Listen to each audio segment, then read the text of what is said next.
Hey there, YouTube. How's it going? Nerdy Narwhal here, and I'm back again today for another look at a 6-scale action figure. Today we're going to be taking a look at not necessarily a full action figure, but more specifically, a kit from a company called Superduck Toys. And Superduck recently produced a kit so that you could make Melina from Elden Ring. And so that's what we have here today. We have Melina, the Kindling Maiden from Elden Ring, and we're going to be taking a look at that kit and how it functions on the intended body, which is a Phison S16 body. Thanks for joining me today. Without further ado, let's hop in to the review. Now, we'll pan the camera in, come in here for a little bit of a close-up so you can see the quality of the head sculpt. Now, Superduck definitely didn't try to take things into the realm of realism with that sculpt at all. They definitely stuck more with their sort of anime girl kind of motif that they did. The skin tone is really pale, really doll-like, but there is some nice reddening around the nose and a very good bit of wetness to the one open eye. Now that is signature for Melina. Unless you do the Flame of Frenzy ending, she's only going to have that one eye open, and the other eye is covered shut with a tattoo. So they got that down just fine. The hair has little strips of gold running through it, along with some, I'd say, redness. Yeah, kind of a ginger hair. And that is what Superduck gave us. Now, while the head sculpt doesn't really come close to being realistic at all, it does work out well in a video game sort of display, which is where I have her currently. Melina is going to be next to the VTS Toys Raging Wolf Vargrim, as well as the much more realistic looking CM Toys Solaire of Astora. Of course, while that head sculpt for Solaire is much more realistic, it's going to be covered entirely in my collection by the helmet. So this works out well. Also, Melina herself didn't look exceptionally realistic in the game, maybe a bit more so than this, but well, Superduck went and did their own thing, and that's okay. It's still very obviously Melina, just based alone on the outfit that they provided. Now, when you get this out of the box, all of these pieces are loose, and you're going to have to assemble it onto the Phison S16 body yourself. Now, all of the things that she comes with, hands, those all come with that Phison body. You get the head, which does match the skin tone of the hands very well, very pale, as well as the body, or the entire outfit. The body and the hands all come with the Phison piece, and it's going to be up to you to assemble everything properly. So let's start taking off layers and get into just what that's going to entail. All right, here's Melina without that cloak on. I am going to pan back real quick so that we can talk about that cloak. Here it is. It's not too bad. It's held together with a button right there, so you just sort of clip that around, there we go, the neck, and it has a thick wire running throughout that hood so that you can pose that hood over her head. I tend to actually like the hood being posed over the head, as well as a thick wire running down and all throughout the entire thing. Now, if you've been watching my channel for any amount of time, you know I'm not a super huge fan of heavily wired cloaks. I prefer soft goods that can drape naturally and look good on a figure that way. That said, I don't hate this because of that wire. I still use it. I just sort of smush it all up in the back and then let it look like it's hanging naturally.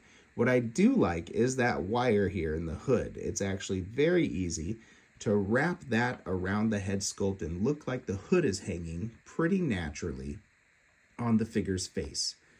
Now, let's come in closer onto the figure, and you can see without that hood obscuring some of that hair,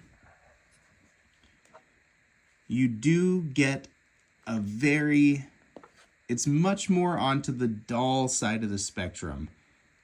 I know, the dreaded D word, than it is action figure. The posability is all there. That all works great, but aesthetically,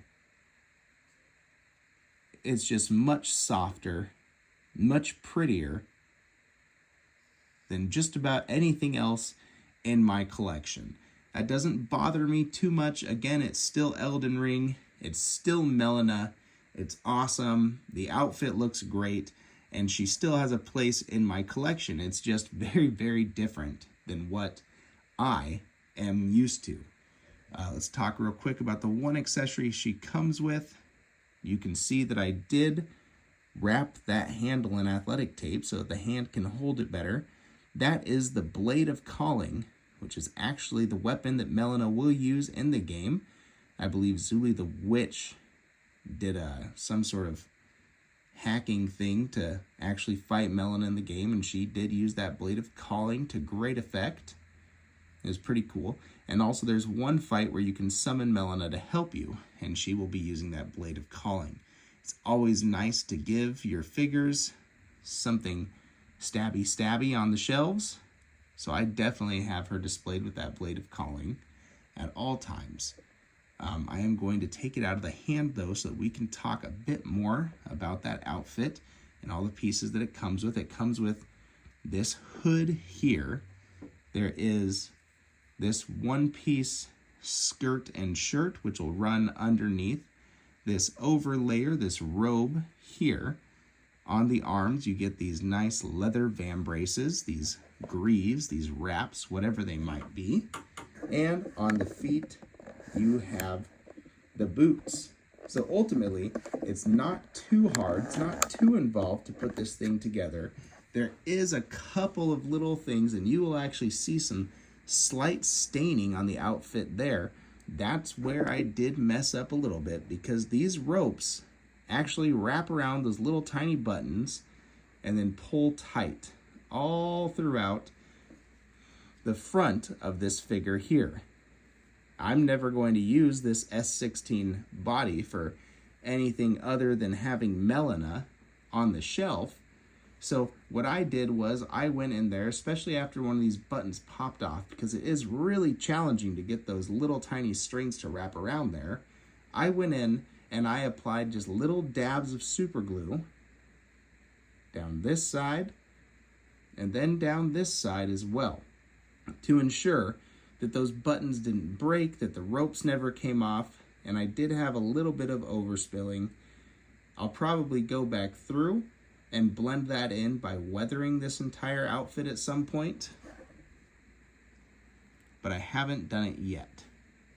You see that little top cloak thing is all held together, that shoulder cloak, by a nicely detailed little pin here. I feel like that is accurate. So anyways, the outfit looks nice. It all works pretty well. Let's get Melina standing up straight and pan that camera back. What you're going to need to decide before buying this figure is if the overall aesthetic of it is going to work in your collection or not.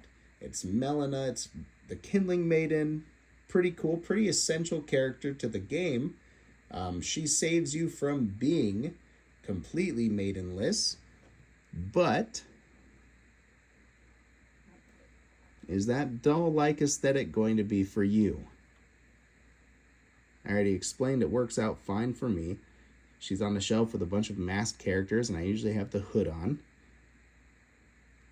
Now, I'm sure I could go in there with some hair product and restyle that hair a bit more. I don't see much of a reason to. Most of it's covered when I have that cloak on anyways. And it looks, honestly, just kind of fine. Not too doll-like.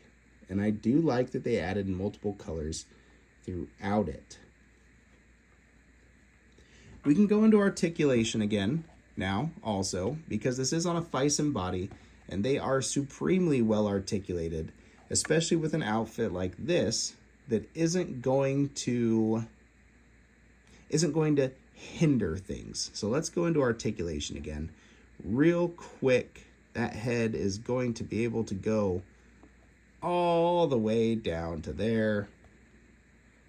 It's going to be able to look all the way up to there. The range of motion for these bodies is really impressive. It's just a die-cast metal skeleton, so it does have some heft to it. Also, underneath in silicone rubber body mold. So the arms will go all the way up to there, and then all the way back down. Huge range of motion at the double jointed elbows. The wrists are essentially just on ball joints, so that's not going to hinder anything. In fact, the only thing that hinders any articulation on this figure is going to be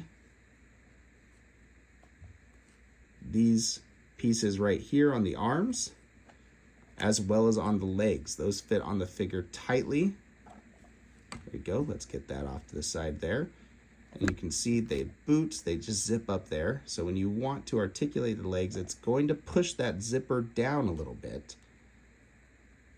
Swivel in the shoes, and we are all set. Melina has plenty of articulation. Not that you're really ever going to be using it. Melina didn't do a whole lot in the game. So, yeah, that's pretty much going to wrap that up. All right, now, closing thoughts. Do I think that this figure is worth the pickup? I didn't pre-order this or anything. I spent maybe, let's say it was right around $200 to get this body and this outfit and headset into the collection. It wasn't really a pre-planned out thing. I just knew I was getting the VTS Raging Wolf Vargrim in soon, and I didn't want that tarnish to be too lonely on the shelves, so I picked up Melina also. Honestly, in just a feverish thirst to have anything Elden Ring on my shelves, period.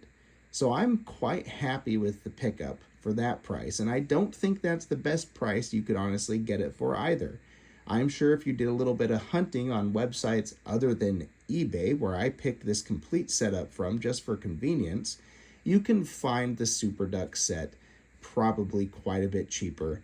And you could probably find a Phison S16 body for a bit cheaper also. Overall, it's essentially as an additional accessory for my Tarnished. She looks good and very complimentary on the shelves next to that figure. And I'm really happy to have it. The articulation is great. Overall quality of the outfit and soft goods is solid. She's dressed like a medieval commoner or a traveler. I think that's called the traveler's garb in the game. And it's a cool, unique piece to have on the shelf next to all of your big armored knights and badass player characters that you're going to see there. It's a fun figure. So yeah, I can totally recommend it if you're down for the overall, admittedly doll-like aesthetic of the figure. It's still an essential character to the Elden Ring lore, with a really cool and mysterious backstory, like most of the characters in From Software games. So anyways, that's going to wrap it up. Just taking a quick look at this piece today. I needed to break up and get back into some of the fantasy, medieval type figures as I start reviewing a lot of figures that don't really fit that aesthetic, because this stuff is still my bread and butter. So if you have any questions,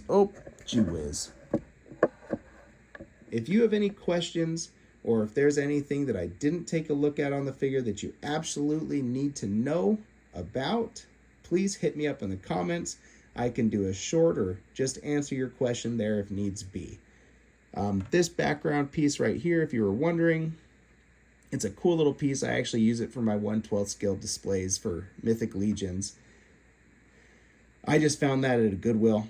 I think it went to a nativity scene for Christmas. Works out great. It's pretty awesome. This dragon right here, again, I thought just kind of worked with this figure here, and that came with a TB League Red Sonja action figure. So usually I have the boxes of the characters in the background. Melina just came with your basic Bison box, as well as a small metal tin which had all of the Superduck goods and accessories in there. Anyways, that's going to wrap things up here. Stay happy, stay healthy, and keep on collecting. Bye-bye, YouTube.